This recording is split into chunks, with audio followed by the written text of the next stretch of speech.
The Man with the Golden Pen. We are the Spy-Fi Guys, and this is Goldeneye, The Secret Life of Ian Fleming. Welcome to the Spy-Fi Guys. So I apologize to the universe for that. Yeah. Wow. Justice for Dennison! Is it though? I laughed and then I hated myself for laughing.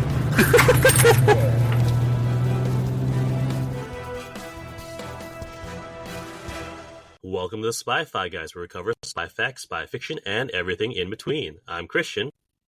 And I'm Zach.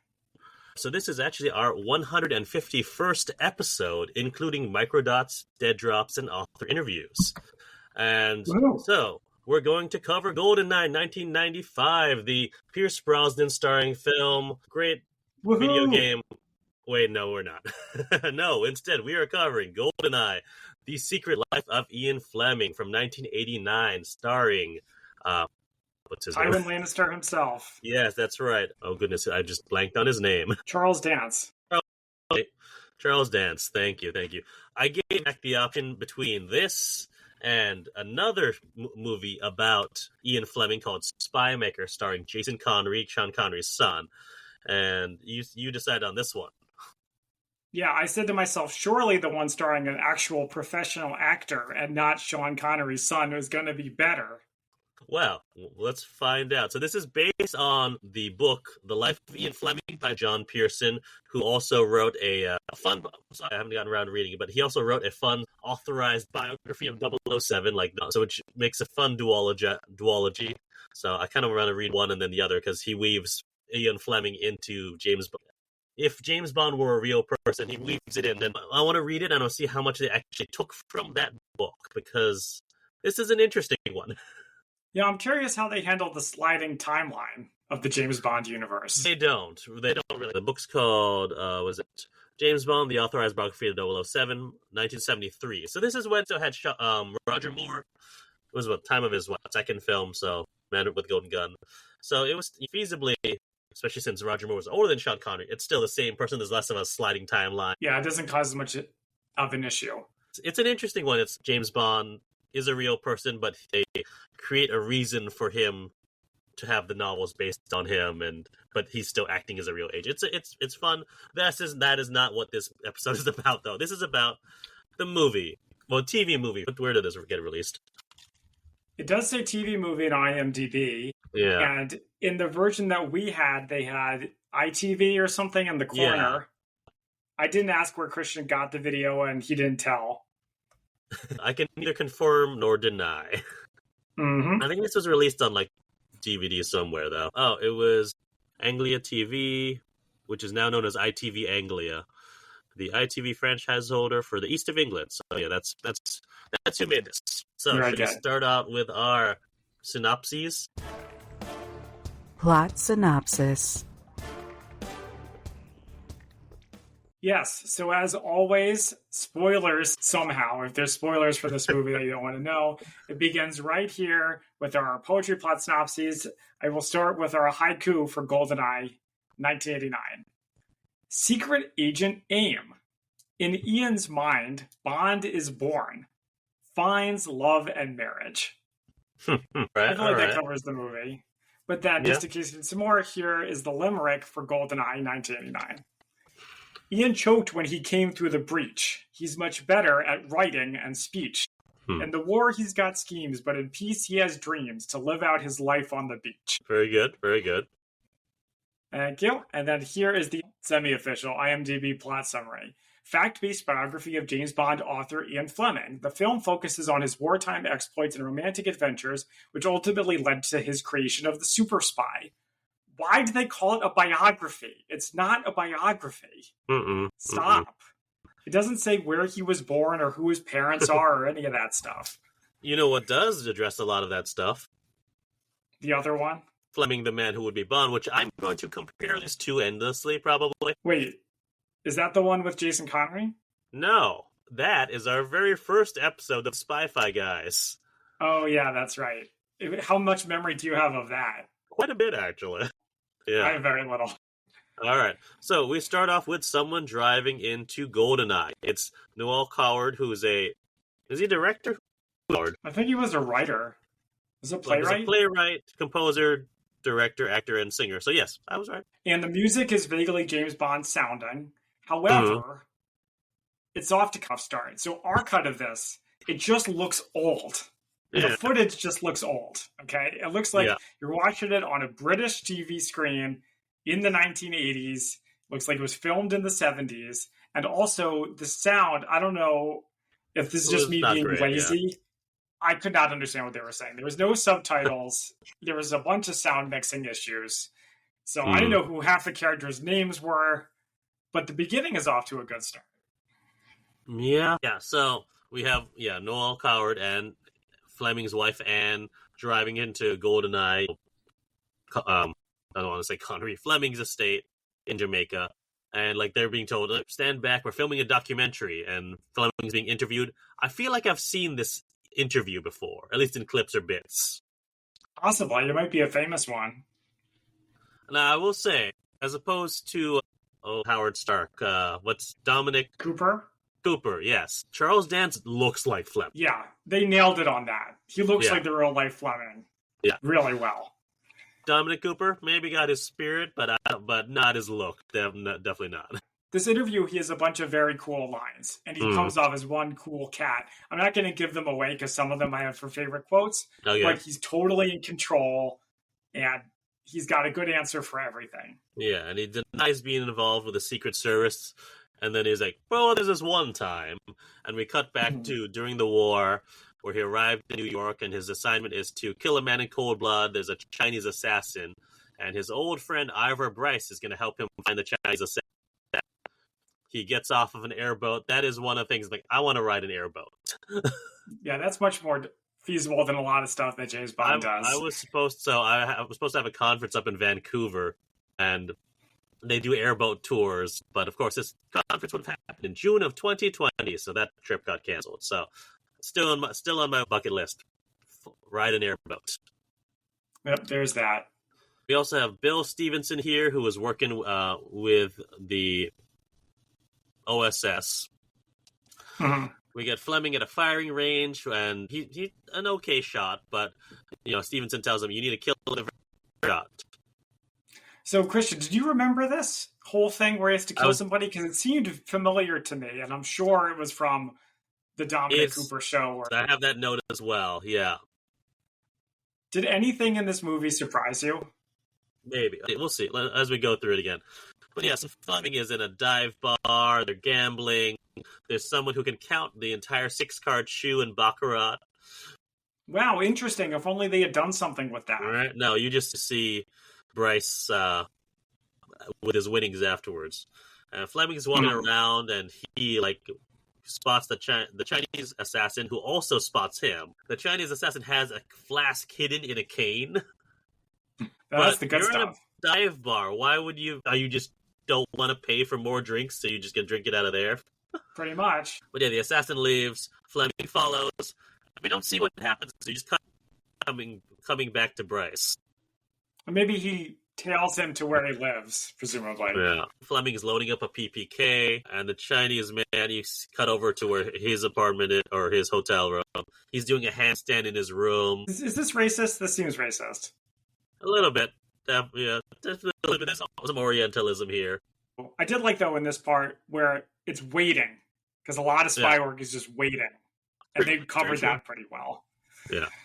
Fleming's practicing his draw. There's actually a very identical scene in the novel of Casino Royale where they describe him doing the same thing. Fleming's in a taxi, and he gets stopped by a cop because someone was killed on the street in New York City. Again, what? I don't know. Can we get something with this? Is the idea that the Chinese assassin killed him? No? I don't know if that's the implication or not, but I was like, what is this doing here? Yeah, I don't get it. He goes into a building and up the elevator. Stevenson, I think Ivor Bryce are watching him across the way. Did you see the clerk called? The clerk at the hotel called somebody? Okay. Yeah. When he's like, he says something like, he's here. Yeah, all right. And he goes all the way up to room 1007. Womp womp. So he gets the Chinese assassin at gunpoint, and Stevenson appears next to him and says, you got to kill the guy, and he can't. You can't pull the trigger. That's right. So Stevenson then takes the gun and shoots at the assassin, who's doing a lot of flips. This also seems racist. Yes. This reminded me of, though, was the similarly racist with the Hong Kong assassins from License to Kill. Remember, randomly wow, there's just that's a deep cut. That's a cut. Who are dressed as ninjas, even though they're Chinese. Right. We find out that he's actually on their side. He's on loan from Hong Kong police. Okay, question though. So did they know that Fleming wasn't going to kill him? Or was his gun loaded with blanks? Or was the idea he was going to dodge it? Because it was definitely...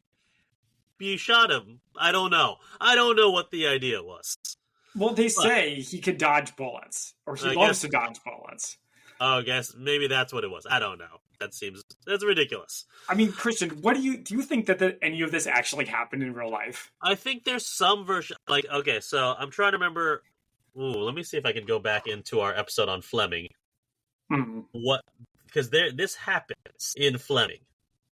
Well, that might be the story Fleming tells people, but doesn't mean it really happened. Or he's heard about this test, came up with a story that he took it to. It's in part because he wanted to go on a mission.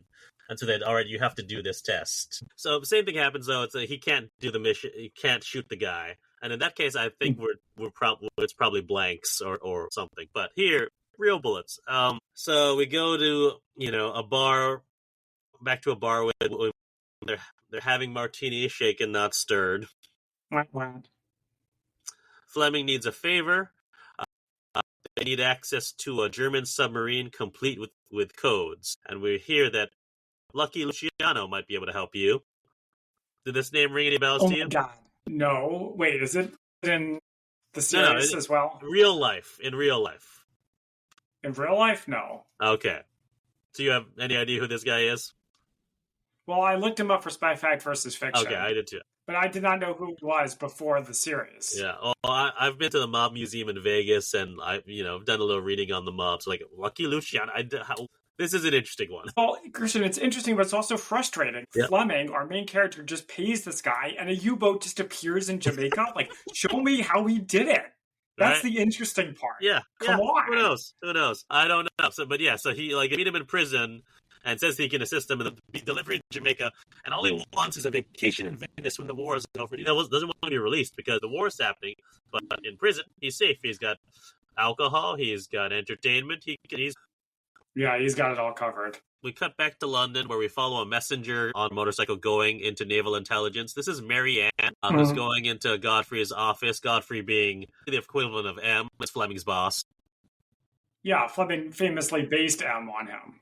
Yeah, in part. And so Godfrey tells Mary Ann to fly in Fleming and seems to have a personal connection to Fleming. Did you remember this? So this character has a completely different name in Fleming, Man Who Would Be Bond. Muriel Wright, played by Annabelle Wallace. I kind of remember a blonde woman that he works with. Yeah, so I don't know why they changed her name here to Mary Ann. So Fleming's at a club. He's trying to get secrets of Nazi prisoners of war. I'm pretty sure this was in Fleming, too, where he has 2 prisoners of war and brings them to a restaurant or something. Yeah, that's right. But who should be one of these prisoners of war? Oh, my God. It's Blofeld, Christoph Waltz. I think you mean Hans, whatever, from Inglourious Bastards. That, too, but that's also what Blofeld. He's going to go down in history for. Yes, but for a spy podcast for James Bond fans, he'll be Blofeld. Although some people have referred to him as Brofeld because he's Bond's foster brother. Yeah, that sucked. I remember that. Yeah. Christoph Waltz. I was like, wait. I was watching and I was like, he was surprised to see him. I didn't realize he had done English roles this early. 35 years ago, he's still playing a Nazi. Nothing's changed. Sorry, Some Dad. people get typecast. And also we have, Anne O'Neill here, who is, Fleming's future wife, but here just his lover. The maitre d' calls Scotland Yard. Fleming takes care of it and says, no, I'm naval intelligence, so... Yeah, he dismisses him in a very cool way. I like that. And in the car ride home, so Anne is in on this whole thing, and she's trying to get the information out of the 2 Nazis. Instead, one tries to kiss her, the other spits at her, and she slaps them both. So it doesn't work, in other words. No. But he gets the girl. Ian at least does. Yeah, well, he drops off Anne at home, and he realizes he's being followed on a motorcycle. It's Marianne. They kiss. Yeah, my note is yowza. Yep. Things escalate. Yes. And then Godfrey tells Fleming he has to go to Jamaica because there's a U-boat here. They tell Marianne, go get Fleming. Yep. The whole party scene. Then she follows him. Then he follows her. Then they sleep together. Then eventually he shows up for work, presumably hours later. And nobody's even mad at anybody. Well, this is middle of the night, you know. But, like, everybody's at work, presumably in the middle of the night. It was very strange. I was trying to figure out when everything was happening. So he also gets a present from the Americans, a Colt 76.5 automatic for his help with his memo, which we talked about in Fleming, how he wrote a memo that outlined the function of the CIA, which he denied in the beginning of this movie when he was being interviewed. Yeah, of course he did. And then, so back in his flat, Fleming is posing with the gun, and hears a noise. It's Anne. She tells him that her husband's been killed in the war. Yeah, this was confusing, because then she gets a husband later, I thought. Yeah, she does. So she gets married again, not to Fleming, because Fleming doesn't want to get married. This is all coming back to me from Fleming the Man Who Would Be Bone. Now he's in Jamaica with Ivor Bryce, and they give a toast to Lucky Luciano, who somehow got them a submarine. Every time they're in Jamaica, there's steel drums, so that you know you're in Jamaica. He asks Bryce what his post-war plans are. I don't remember what Bryce says he wants to do, but Fleming says he wants to buy a place in Jamaica, and he wants to write the spy story to end all spy stories. And he even has an idea for the name and shows him a copy of The Birds of the West Indies, written by ornithologist James Bond. He's just sitting right there. Yeah, well, I mean, to be picked up. Yeah. Knowing Fleming, he probably engineered this whole conversation. He had the book waiting there to be like, hey, let me humble brag for a minute where I figured out what I want to do. So they're going to inspect the U-boat, and the admiral who's there was told he has to wait for Fleming before he can do it. And he's told that Fleming has to swim out to take a look at it. They don't want to get any of the locals involved. So it's just going to be him and Bryce. Yeah, the admiral's overweight, so there's some jokes about that. And they're wearing short shorts, which I found very amusing. Yeah. So they get into the U-boat, and they're looking for the naval codes. Back on the shore, the admiral is getting sloshed. It's great. They're constantly drinking. It's like Mad Men. And not just the admiral, everybody. In the background, the U-boat, I was like, is it diving? Sinking? What's going on here? Yeah. And we see very choppily edited, like, interior of the submarine. I was getting some like, Mission Impossible Final Reckoning vibes. Not nearly that exciting, because they're in the scuba suits. It was more confusing than exciting. There you go, yeah. But they do get the code, ultimately. Yeah, they got what they're looking for. They get slightly chewed out by the Admiral. Yeah, this is where the excitement level of the movie just plummets. Yep. Unfortunately. And then they are talking about their lives on the boat. This is where we get the hint that not only is M based on Godfrey, but it's also based on Fleming's mother. He called his mother M. Yeah, that's right. There's a line here where someone says, "This place is dangerous." I was like, really? I do not remember that. So we cut over to a piano recital, and for some reason I was like, who is playing the piano? Is it relevant? Is it like Mrs. Fleming, Ian's mother? No, it's just some random person. But Anne is there, and she's talking with her friend Loelia about who to marry, Ian or Esmond, her other lover, now that her husband's dead. And like I said, Ian doesn't want to get married. But we go over to a dance club where Anne is with Fleming and tells Fleming that she's going to be marrying Esmond. Even though Ian is the most sought after man of his generation.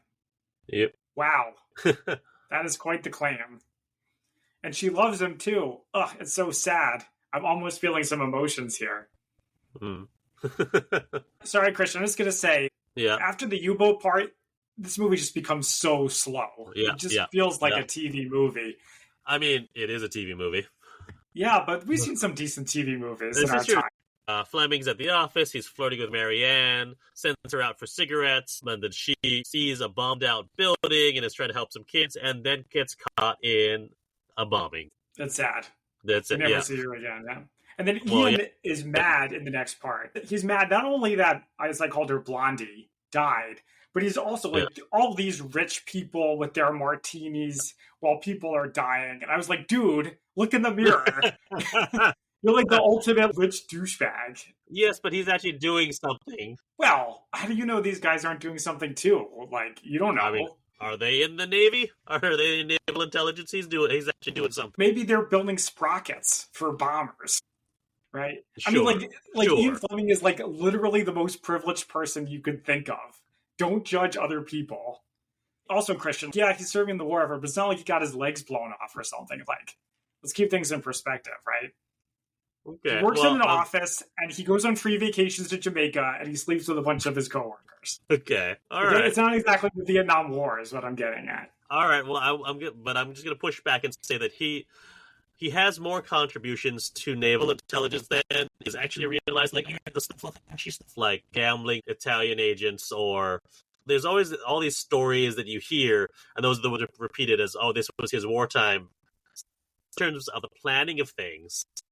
There's a novel or a biography of him by, I think it's Nicholas Shakespeare, which is a big book. I've read bits of it, but it goes to that he actually had a big influence on naval intelligence in the war, like from a realistic standpoint of real intelligence work, not just the flashy, fun stories. So I'm going to push back getting something. I mean, it's true. He did more to defeat the Nazis than I ever did. So thank you for your service, Ian. Anyways, Anne and Esmond come to give their condolences to Ian. Back at the office, there's a new admiral. Godfrey's gone. Now, the admiral from Jamaica who hates Ian. Yeah, and he's a bean counter. He's upset about all the money he has been spending on random stuff. So he cuts back on all Fleming's ideas and eccentricities and basically says, your war is over. So you're done.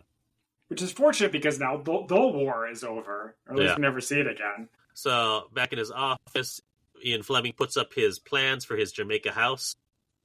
Mm-hmm. And we see Victory in Europe, or VE Day. And in Fleming, you're watching a newsreel in the theater to convince Anne to come back with him to Jamaica. We see Fleming arriving at Goldeneye. He tries to do some writing, but I think he's at a bit of writer's block, so instead he goes for a swim. And then Noel Coward comes over, who's his neighbor, comes with his mail. We see a letter from Anne. He's writing to Anne about James Bond and Casino Royale, his idea for his book. Mm-hmm. Fleming goes swimming, and he sees a beautiful woman emerge from the water who smiles at him. Just like in Dr. No.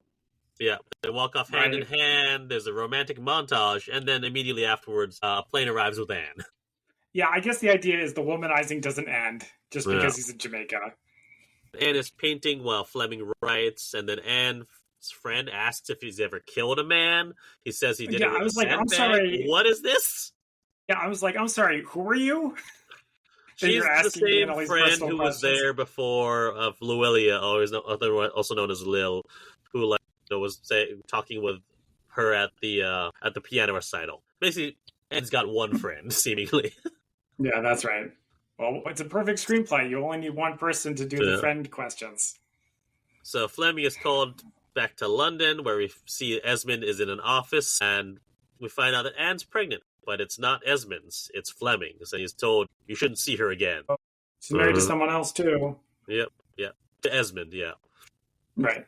Then we get Fleming going to his annual physical, where he tells him that he smokes 70 cigarettes a day and drinks a half a bottle to a bottle of spirits. And these are taken from Casino Royale, from Bond's described habits. He gets very flirty with the nurses. At least one of them is making eyes at him, and he's told he needs to cut back on all these things, and otherwise he's going to be dead. We cut over to Anne in a hospital, and Fleming comes to visit. Esmond's there too, and Esmond very coldly tells Fleming, your child lived 8 hours. Yikes. Yeah. Scary stuff. And we have yet another conversation about marriage, as if you aren't sick of them yet. Yeah, but Anne says she's getting divorced, and this is a weird scene. Yeah, that mustache suddenly appears out of nowhere. Yeah. And I did not like it. Anne and Fleming are in bed. Fleming is tied up, by, his hands and feet are tied to the bedposts. They say something like just like James Bond would do, right? Yeah, unless I think the implication is supposed to be he's getting tied up by a villain, but not. I don't know. I just wrote sex game and moved on with my life. Well, here's what makes it weird. So he proposes as this is going on, and her friend is just outside the door, like just waiting for them to be done. Right? It's so strange. She's like all dressed up, and then she explicitly decides to come into the room. Well, she's sick of waiting for them. So yeah, but what does she think she's gonna see? The walls are not thick. Yeah, something she can't unsee. Could have been worse. Yeah, it's like what? And and he's stuck in they can't get the knots off, so she asks him for her lighter to burn the rope to cut it. So awkward. What is this movie? So this is where you turn on the movie, Christian. No, this is just more of what is this movie. Mm. So they have a small church wedding. Noel Coward is singing a jaunty tune while they're burying their daughter, seemingly? That was crazy. What? That was crazy. Yeah. Hey, at least this is interesting. At least it brings you out of your almost sleep. So they cut back to the interview briefly, which is the framing device. Fleming hears from his publishers, and that, and the rest is history. We get someone coming into Goldeneye, and it is James Bond, the ornithologist. And Fleming, invites him to look around Goldeneye and actually gives him a signed copy of his own book. Yeah, that's fine. And then we see the Odeon Theater in Jamaica where they're showing Dr. No. We get sunset as Fleming and Kiss as our TV movie ends. Thank goodness. What a movie. Spy fact versus spy fiction. All right, so now it is time for our spy fact versus fiction.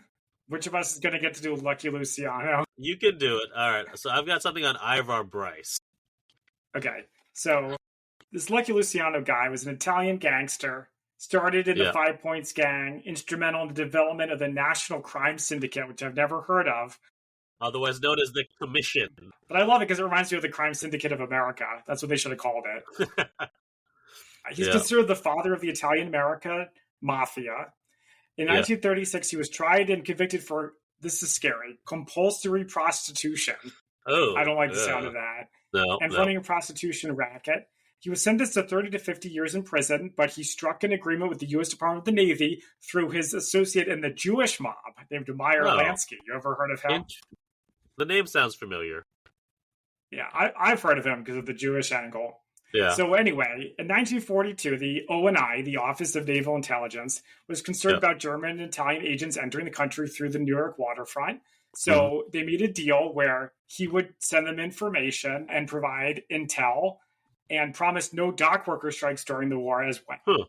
And then in preparation for the 43 Allied invasion of Sicily, he provided the U.S. military with Sicilian mafia contacts known as Operation Underworld. Now, this is all according to Wiki, by the way. The value of his contribution to the war effort is highly debated. In 1947, a naval officer discounted the value of how much he did. And the enemy threat to the docks, Luciano allegedly said, was manufactured by the sinking of the SS Normandy in New York Harbor, which they talk about in the movie, as you may recall. The official investigation of the ship found no evidence of sabotage. On January 3rd, 1946, as a presumed reward, Thomas Dewey, the district attorney, commuted his pandering sentence on condition that he not risk deportation to Italy. He accepted the deal, Luciano did, although he was a U.S. citizen and not subject to deportation. He eventually ended up dying in Italy. Interesting. So that's Lucky Luciano. They didn't have anything about the U-boat, so I assume that that's made up. Maybe you have something. I don't, but I'm curious now, because I need to read that book, The Life of Ian Fleming, and I wonder how many of these stories are just pulled out of there. Yeah, exactly. So I had one question for this movie, Christian. I only had one, and I didn't answer it, which is why is the place called Goldeneye? Oh, yeah. Do you know? I do, actually, but we'll get to that, because I've got a few things before that. Do you have any other spy fact versus spy fiction? Odeon is a chain of cinemas. Oh, yeah. I didn't know that. Oh, yeah. And then finally, the Birds of the West Indies. I wanted to know, was it literally just sitting there in a conversation with his buddy? And according to Wikipedia, it says no. Well, so he did own a copy of it, and he it is. He said that it's his Bible. He was a birder, and so when he was in the West Indies, he had a copy of it always. Mhm. Yeah. Yeah, so Fleming once said in a Reader's Digest interview, I wanted the simplest, dullest, plainest sounding name I could find, and James Bond was much better than something more interesting like Peregrine Carruthers. Exotic things would happen to and around him, but he would be a neutral figure, an anonymous, blunt instrument wielded by a government department. So that's what I have for Spy Fact versus Fiction. All right. I'm sure I've mentioned it before that I do own a copy of Birds of the West Indies. I've read through it. It's about all the birds. So whenever I do actually make it to Jamaica, I'm going to have to bring it with me. Nice. All right, so I've got something on Ivor Bryce, who I've heard mentioned before, and I knew he was a friend of Fleming's. I didn't realize he was actually involved in intelligence. So this is from Spartacus Educational, and their section on British histories and spies and spy masters. So 1917, Bryce met Ian Fleming and his brothers on a beach in Cornwall, and they later went to Eton College together. And during the Second World War, Bryce worked for William Stevenson, the head of the British Security Coordination, BSC, which was based in New York City. He was involved with intelligence, and then later became based in Jamaica during the Second World War. He ran dangerous missions into Latin America. Fleming visited him a couple of times there, as mentioned, and he is the one who actually got Fleming his land to build Goldeneye. Now, the gun that Fleming received from the OSS in this movie, he said it's a Colt 765 automatic, which is a gun that Fleming owned. But the actual pistol that he received from Bill Donovan was a .38 police positive Colt revolver, not an automatic, but a revolver, and it actually had the inscription "for special services." Yeah, so they got the gun wrong, but they got the idea right. So, Goldeneye Resort. It is the original name of Fleming's estate on Oracabessa Bay, on the northern coastline of Jamaica. This is from Wikipedia. As of 2010, the property operates as Goldeneye Hotel and Resort, consisting of Fleming's main house and several cottages. And it continues to host celebrities at resorts. It's ranked as one of the most exclusive hotels in Jamaica. If you stay there, you can actually stay in his villa, basically. You can also get to see his writing desk. Now, so do you think you're going to try to do it? Oh, one day. Maybe when I'm retired a long time from now.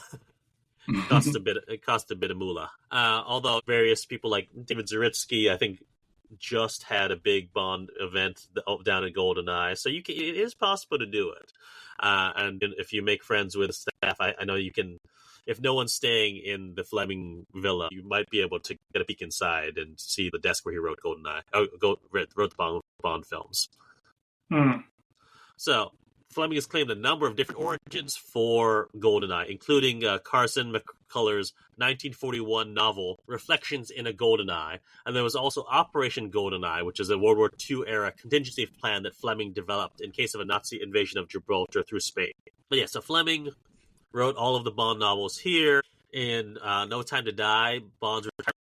So it wasn't actually filmed in Goldeneye, but it was sort of modeled after that same kind of vibe. All right.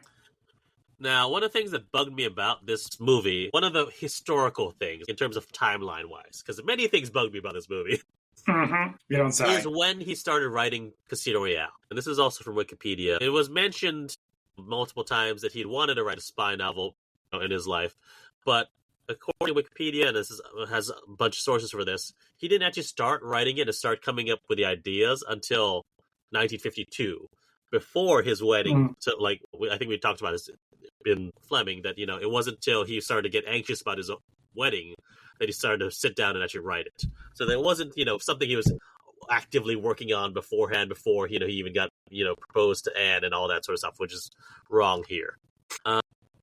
And I think we covered Birds of the West Indies, or you did. So I think that's what I got for Spy Fact for Spy Fiction. Favorite quotes. Okay, so next we have our favorite quotes. The movie as a whole was not great, but I did think it had a lot of good dialogue in it, actually. Yeah. I've got two quotes. How many do you have? Yeah, just that? Yeah. I got, and these are both from Fleming. A secret agent is the one person in the world who will never tell you he's a secret agent. Mm-hmm. And then once you enter the secret world, you may leave it, but it never, ever leaves you. Oh, wow. You like the dramatic ones. Yeah. I like the funny ones. What do you got? So for me, I have his handler says, if you kill him, I'll take you on vacation. And if he kills you, I'll pay for the funeral. That was good. There's a part where M is talking to Marianne. And she says, I think he's in bed. And he says, let's leave Fleming's bed out of this. That's pretty good. That was pretty good. He says to the equivalent Moneypenny, we're playing golf. What's your handicap? And she says, you, Commander. See, some of this, they give the audience what they want. Yeah. There's a part where Anne says to Ian, you're very drunk, Ian. And Ian just kind of looks at the camera because he seems perfectly fine. And then finally, towards the end, her friend asks him, can I ask you a personal question? And he says, certainly not. Ratings. All right, so now it's time for our ratings on a scale of 1 to 10 martinis. 1 being even worse than Avengers 1998 and 10 being even better than Mission Impossible Ghost Protocol. How would we rate GoldenEye 1989? I guess I'll go first. Sure. So it's actually off to a pretty good start, although it looks and sounds old. Like, there was some action and they keep things going. And sure, Charles Dance looks and acts a lot like Ian Fleming, so that was off to a good start. But then once the U-boat is over, the movie just becomes so slow. It's just people talking. It's like a Masterpiece Theater or some like British costume drama where like nothing happens and then the movie just sort of ends. I like the stuff on Jamaica, but yeah, like, I don't know. It's just pretty below average, so I'm going to give it a 4 out of 10. You could certainly do worse, but you could do a lot better. So this, oh my god, this is not a movie. It's not even barely even a TV movie. It is a series. There's no plot. There's no driving thing in this entire movie. It's just a series of vignettes of his life. Yeah, well, that's the trouble with making movies based on people's lives. Like, movies have an arc, a beginning, a middle, and end. Fleming the Man Who Would Be Bond, so just to distinguish it from Fleming the Man Who Would Be Bond, that had an arc, it had characters, you had a developing, process to it, you had progression. Characters didn't just appear and then disappear and never to be seen again, or maybe pop up again, but you kind of forget, wait, who is this? Even though it's only an hour and 45 minutes long. It just seems so long and dull, and yes, I enjoyed Charles Dance. Other than Christoph Waltz, he's the only named actor that I can recognize here. Yeah, dull is the word for it. Obviously, with real life, people don't generally have arcs, but that's why it's based on a true story, not always the true story of things. And so you could do something like I said, Fleming did something with it, and it's just Fleming the Man Who Would Be Bond. That is, and it was bad. It was bad. 3 out of 10 martinis. 2 of those being for Charles Dance, 1 being for Christoph Waltz being there. It was bad. Yeah, I mean, as someone who loves true stories, you can fluff it a little bit and it won't bother me. But a true story, you can keep it true and still keep it interesting if you know what you're doing. Not that I know. Not that I could do any better, but I could do better than this, I bet. However, it is not the worst adaptation of Fleming's life. Oh, yeah? And I won't tell you which one is, because I want to cover it later. Wow. Interesting.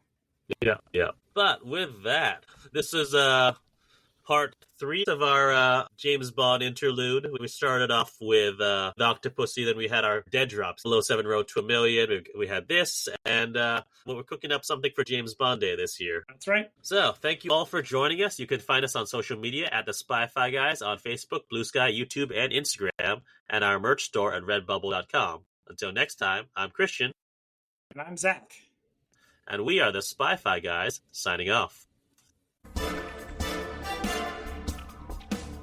Thank you for listening to the Spy-Fi Guys. If you enjoyed our podcast, please be sure to give us a 5-star rating on iTunes. The theme song from this podcast is Mistake the Getaway by Kevin MacLeod from Incompetech.com. Licensed under Creative Commons by Attribution 3.0. Films, books, and television shows reviewed by our podcast are the intellectual property of their respective copyright holders, and no infringement is intended. This is a personal podcast. Any views, statements, or opinions expressed in this podcast are personal and belong solely to the participants. They do not represent those of people, institutions, or organizations that the participants may or may not be associated with in a professional or personal capacity unless explicitly stated. Any views or opinions are not intended to malign any religion, ethnic group, club, organization, company, or individual. You can find our podcast on social media at The Spy-Fi Guys on Facebook, Blue Sky, YouTube, and Instagram.